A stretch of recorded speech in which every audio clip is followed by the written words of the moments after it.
triggers control when WPO 365 user synchronization is starting. I can, for example, click Save and Run Now. If I do that, user synchronization will start immediately. And I can see the progress, and I can also see that it's already finished and stopped. The alternative is that I say I want to start it once per day or once per week.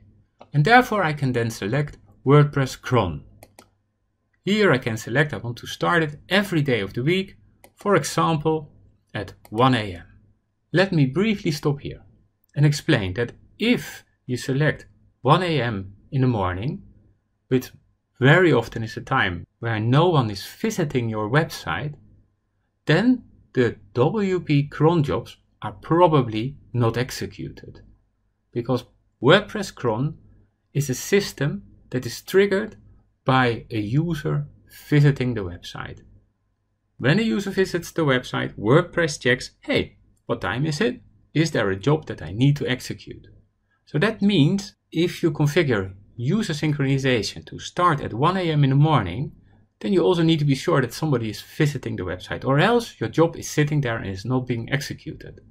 It will then be executed when the first person after 1 AM is visiting your website, which can also be 6 AM in the morning. And if that is the case, then you run into the risk that the job cannot complete, because user synchronization processes the results of the query in batches, and each batch becomes a token that is valid for a maximum of 1 hour.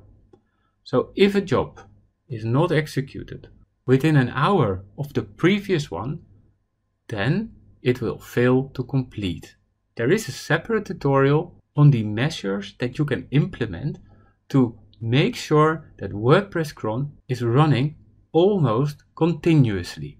If you want user synchronization to run more than once per day, then you can choose to execute it using an external link and use that external link to configure an external task runner service, for instance, an external cron service that calls this specific URL.